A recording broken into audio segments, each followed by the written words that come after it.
Kızıl miya. Бұл көп жылдық çöptektес өсімдік. Биіктігі 30-дан 100 сантиметр. Сыртқы қабығы қызыл қоңыр немесе қара қоңыр түсті. Дәмі ащы, сабағы тік, жұмыр әрі жуан түп жағы ағаш тектес, жоғарғы жағы көп бұтақты болады. Тақ қауырсынды күрделі жапырақтары кезектесіп орналасады. Bir қатарда жұмыртқа формалы не сопақша немесе бүтін жиекті 7-ден 17-ге дейін ұсақ жапырақшалары болады. Шашагүл шоғыры сабақ қолтығында өседі. Гүлі көбелек формалы көгілдір немесе қызғылт көк түсті, бадана жемісі, орақ тәрізді имек, қоңыр түсті, сыртында жиі тікен түкшелері болады. Құмды жерлерде, жаппалықтарда, өзен бойларында, топырақты аймақтарда өседі. Қызыл мияның тамыры ем болады. Көктем мен күзде қазып алып, екі шетінде кішкене тамырларын, жас өркендерін алып тастап, жуып тазалап кептіреді.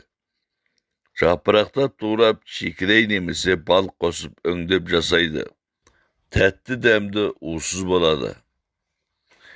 Ем болатын аурулары: жүректің ыстығын басып, уытты қайтарады.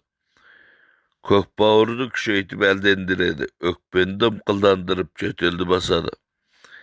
Бірінші, асқазан мен 12 ішек жарасына қызыл мияны 9 грамм, жұмыртқа қабығынан 15 грамм, сасық меңдуанадан жарты грамм ұнтақтап күніне 3 рет 3 граммнан ішеді. Екінші, истерия, яғни есалаң ауруына 15 грамм қызыл мияны, 30 грамм чыланды, 12 грамм сәнген бидайды араластырып суға қайнатып ішеді. Үшінші, көңіл алабұртып ұйқы қашқанда 3 грамм қызыл мияны, 1,5 грамм андызды суға қайнатып күніне 2 рет ішеді. Төртінші, ауыл шаруашылық дәрілерден, яғни фосфорлы дәрілерден буланғанда 120 грамм қызыл мияны, 15 грамм тарикті қосып қайнатып, салқындағаннан кейін күніне 3 рет ішеді. Бесінші, қорғасынан уланғанда 9 грамм қызыл миямен 12 грамм өрік дәнін суға қайнатып, күніне 2 реттен 3-5 күн ішеді. Алтыншы, арсеннен уланғанда қызыл мияны қара бұршақпен қосып қайнатып, суын ішеді. Қолдану мөлшері 5 граммнан 9 граммға дейін. Қызыл мияның құрамында қызыл мия қышқылы, күрделі қанттар және крахмал бар. Қышы тұқымы. Бұл 1 жылдық çöptектес өсімдік. Жапырағы кезектесіп орналасқан, шашагүл шоғыры сабақ басында өседі. Гүлі сары түсті болады. Жемісі ұсақ чар тәрізді келеді.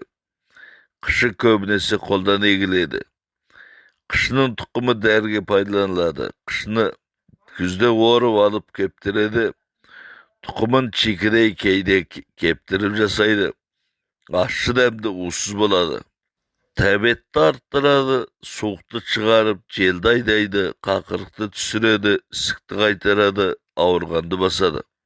Бірінші, тұмауратып тері шыққанда ақ қышының тұқымынан белгілі мөлшерді алып талқандап илегеннен кейін кіндікке жапсырып, өнімнің үстіне қыздырған кірпіштің ыстығын өткізеді. Дене терілеп рахаттанады. Екінші, бел ауырғанда желғұздан тізе буыны, ісіп ауырғанда қышыны талқандап, сірке қышқылынан немесе балға араластырып, ауырған жерге таңады.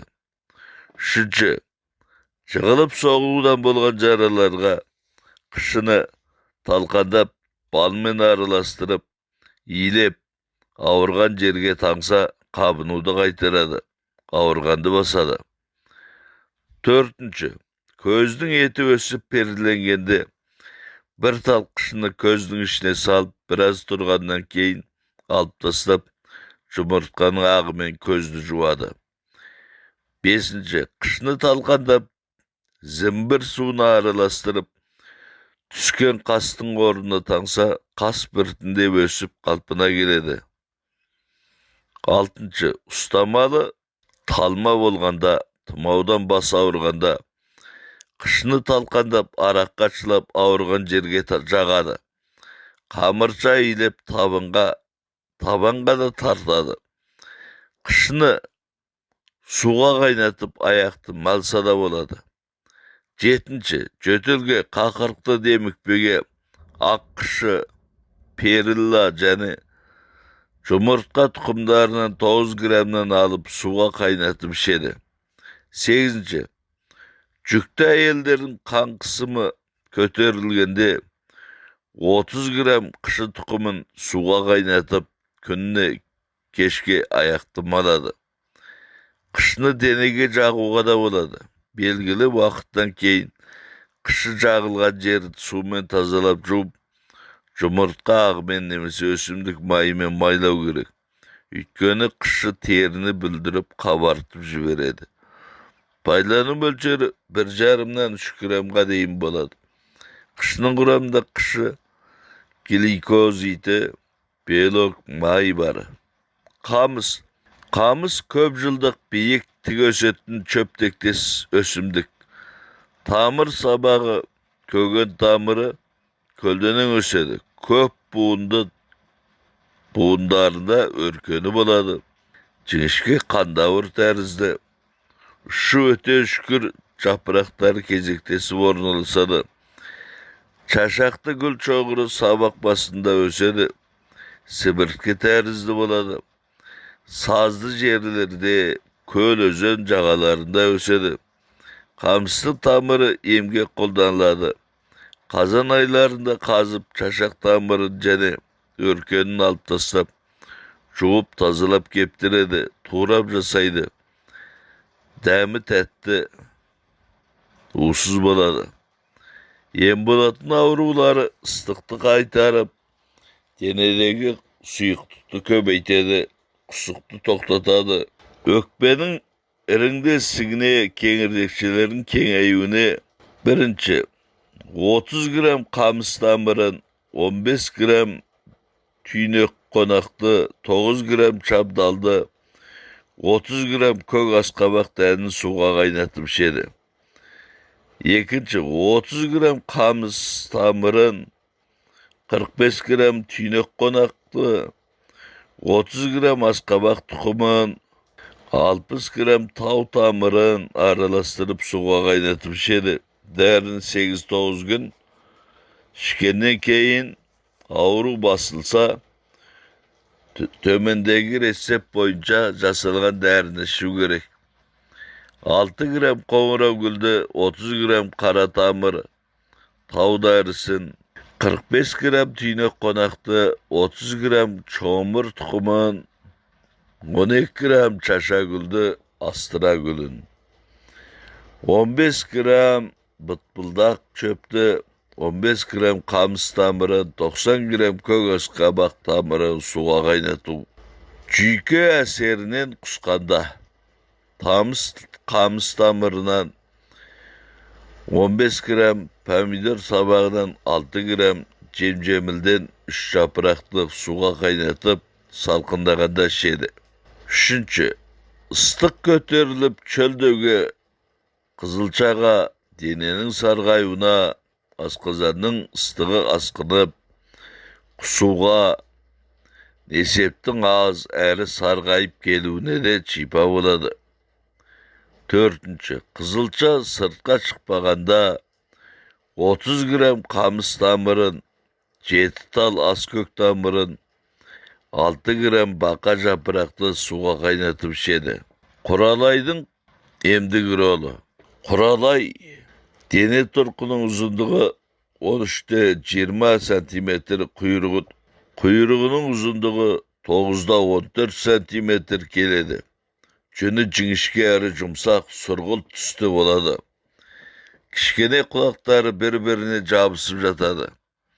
Ormandı jartastın üngürlerini tastın japsarılarına mekendeydi. Ol tünde uşup karagay tukumu, ağaç yaprağı tektis, jaz putaklarmen және türlü ösümlüklermen azıktanadı. Altay taularında köp boladı. Kuralaydın kumalağı yemge jaramdı. Tamız kazan aylarında jinap alıp tazalap keptirip talkandaydı. Çiğkidey nemisi sirke suun kosup kuvurup jasaydı. Tәтті dämdi usuz boladı. Birinci, kan uyup etekkir gelgende, iş kewip awurganda Kuralaydın kumalağынан 12 gram isti tamır maksarı şabdal denilen 9 gramdan kaynatıp şedi. Ekinci, etekkirin çançuğuna bosangandan keyin iştin kavurganına 9 gram Kuralaydın kumalağın 6 gram uğuldırıktı 6 gram tırnagülden kosup talkandap kaynagan sumen işedi. Şunçu jığılıp jarakattanganda süyek mertikende 3 gram Kuralaydın kumalağымен 3 gram bediyanды kosup talkandap körüş suuna aralastırıp jaraga taŋadı. Dördüncü, ziyandı jandikler çakkanda Kuralaydın kumalağın talkandap körüş suuna aralastırıp jaraga taŋadı. Beşinci, ziyandı jandikler çakkanda Kuralaydın kumalağın talkandap sirke suuna aralastırıp jaralangan jerge jagadı. Paylanım ölçeri 3-9 gramna дейін Kuralay kumalağının kuramda A vitamini, ağaç mayı, nesep kışkılı var. Kımız açtılgan biye sütü dep ataladı. Kuramında belok, spirt, may, kan, su vitamini және kürdeli kimyalık elementler var. Az kortuğa kömektesedi, deneni, jүйкені kuattandırады, uykunu tüzeydi. Ökbe tüberkülözüne çipa boladı. Köңüldü göterip ruhtandırады. Uzan navkastan keyin arıktap denenin halsizlenүүne, sozulmalı ökbe tüberkülözüne, mausumnun soğunan çildenin ayağına deyinki kımız öte jakсы em boladı. Birde 3 ay içinde navkas adam çamasına karay 1-2 litrge deyin күнне 2-3 ret içүүge boladı.